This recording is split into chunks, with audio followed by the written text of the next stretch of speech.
Hey, what's going on, everybody? My name is Nate Robert-Eze. I'm an entrepreneur and I'm a designer based in the US. And on this channel, we're going to be talking about design, inspiration, and lifestyle. So first of all, I'm super excited to start this YouTube channel, start this YouTube journey. I've been trying to do this for a while, a very long time now, and it's just amazing to be able to really get into it. Honestly, I've been trying to do it since I was in college, but here we are, just life happens. So first of all, I'm from a city called Lagos, Nigeria. I don't know if y'all know where that is, but it's in West Africa. All of my Nigerian people, go ahead and leave me a comment with the Nigerian flag down low. My family came to the US on what they call the visa lottery. And I know what you're thinking.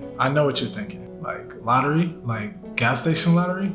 Yeah, basically. So the visa lottery is where it's kind of similar to the lottery that you play at the gas station.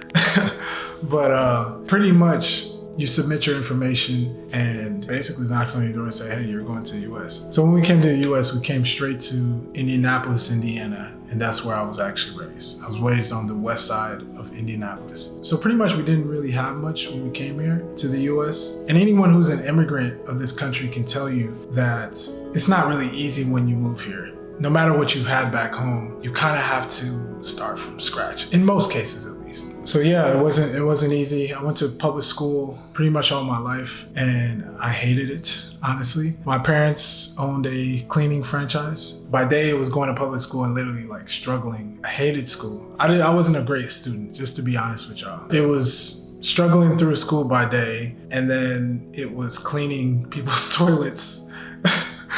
Cleaning people's toilets at night. And so that's kind of like how my life went for about 10 years. So I guess that's the American dream, right? So with my profession, I've always kind of like been an entrepreneur, right? I've always sold stuff. So I used to go to the gym and buy people's tennis shoes, and I would take them home and literally clean them up, like refurbish them, and then I would take them back to school and sell them for a profit. So I did that for like all my middle school and like kind of some of high school. So also when I was like 10, I started like cutting my own hair. So I like learned how to cut hair. And then by like 13 or 14, I was working at a barbershop. I was working for a barber who had literally no time and he needed someone to come in there and help out with some of his clients. And so I was cutting hair at home. I was cutting hair, at the barbershop. I was just hustling, trying to get some bread. And I don't know really what it was, I think a little bit because we didn't really have much. And then on top of that, I'm a middle child too. So I hate asking for stuff. So yeah, I wanted to get money for myself because, I love to buy stuff. I love to get nice stuff for myself. And I didn't want to ask anybody for nothing, to be completely honest. And I didn't want to really ask my parents for anything. So I just thought, I had to get it myself. So I can remember even as a kid where the love for fashion kind of came from. I can remember literally dressing up every single day to go to school. I can remember dressing up like whenever we were going to the store. I just loved to put on like nice clothes. I can even remember like wearing suits like back at that time with jeans and stuff like that. Like I was just a fashion guy. Also, I remember this one time, it was time to start off the new year in school. I think that was like my 6th grade year. And my dad had bought me these white LeBrons the year before. And I was just rocking them out. Like I got like shoe cleaner and all shoe whitener just to make sure that they lasted, right? And I can remember the next year, I had the same shoes, but I took a strap off a shoe that we bought at Goodwill and I like super glued it to the shoe. So that just tells you like literally how crafty I was in terms of like putting stuff together. But honestly, that really helped me out like in the future. And also another thing I wanted to say about like working in the janitorial business, it really helped me to understand that you shouldn't really look down on anybody. And it doesn't matter where somebody at in their current moment, they can be anything they want to be honest. So it taught me a lot about people, just respecting people just for being people as opposed to respecting them just for what they do. So fast forward to college, the fashion came back. I started a company called Too Easy when I was in college. And pretty much it was a brand that we sold, all types of stuff on campus. We were gaining a lot of traction. We were doing these big fashion shows and just, it was crazy. It was a great I'm not gonna lie, it was a great college experience. Even after then, I started doing events. We started doing the big fashion show in Indy. Then I started doing parties and I started doing brunches. I just got my hands, I've literally always been an entrepreneur. I literally got my hands in pretty much everything. I started off with real estate. I flipped a house when I was in grad school doing my master's in urban design. I did Airbnb. I had up to like 5 properties at some point. Literally, I've always been just chasing that entrepreneurial journey. And so this is where like entrepreneurship and like design meets, right? So I have a background in urban design and architecture. And pretty much how it worked out is that design has really always been with me. When I was 8 years old or 9 years old, I used to literally, and I know I'm not supposed to do this, so don't attack me. I know, don't attack me in the comments, but I used to sketch on like the envelopes that the ushers would give us. And I would draw like buildings and stuff like that. And I was just always so intrigued by the creative side of architecture. Like I was always interested in it. You know, moving forward, it would always come back. Like even when I went to high school, like my art teacher was like, the way you draw, like, have you ever thought about like architecture? Have you ever thought about doing that? Even a mentor I had in high school, you know, kind of told me about architecture, took me around and showed me his office and stuff like that. So it always kept coming back. But for me, I thought I was gonna be a hooper. So I used to play basketball in my high school and thought I was definitely going to the league for sure.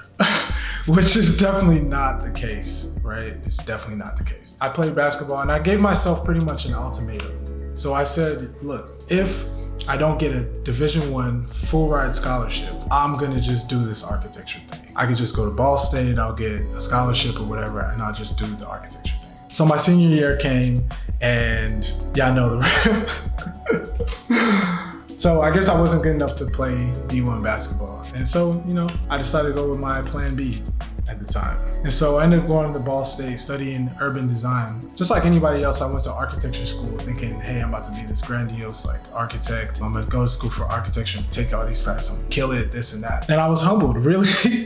I was humbled really, really quick because, you know, everybody who went there seemed like they were like light years ahead of me because I went to public school, so they didn't really teach us much. We didn't have like the architecture classes they had in high school and stuff like that. I felt like I was always left behind. To move forward, I ended up doing my undergrad degree in urban planning. One of my professors actually told me that I could do urban planning as an undergrad and then go and get my master's in urban design. So I was like, okay, like I'm already a big picture thinker. I like just design in general. Why not get the broadest of understanding about, you know, all that stuff? And I could still practice architecture, you know, if I wanted to and go get, you know, those credentials later on in life. You know, I got my undergrad degree in urban planning and development, and I got my master's degree in urban design.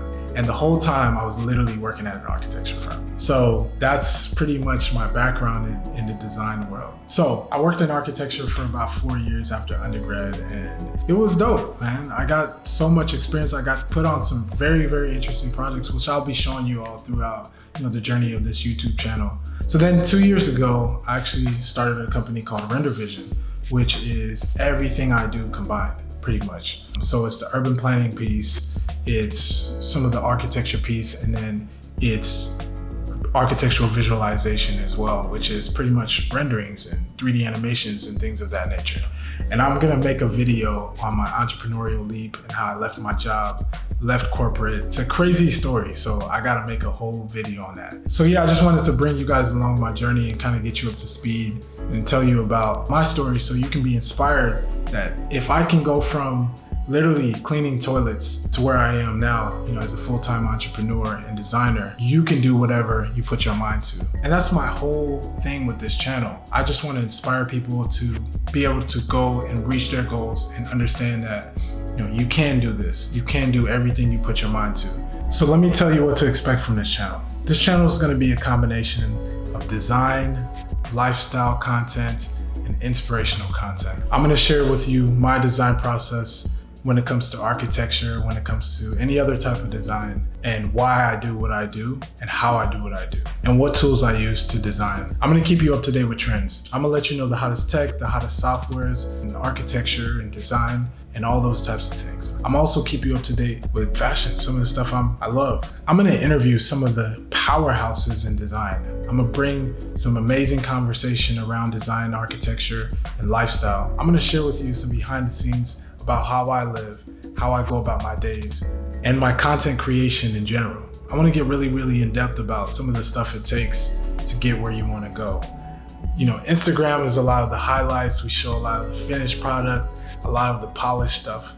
But here on YouTube, I'm gonna be bringing a lot of that more raw content to you to show you kind of how I do things. And then last thing, I'm gonna share with you some of my inspiration, some of the books I read, the things I consume, the places I go, the people I listen to, and how I apply that to my daily life. And I do that all in hopes to inspire you and to show you that you can do anything that you put your mind to, and that you're a young innovator and you have what it takes to be great. So if you want some more of this type of content, go ahead and hit that subscribe button, hit that like button, and I'll definitely keep it coming. Once again, my name is Nate Robert-Eze.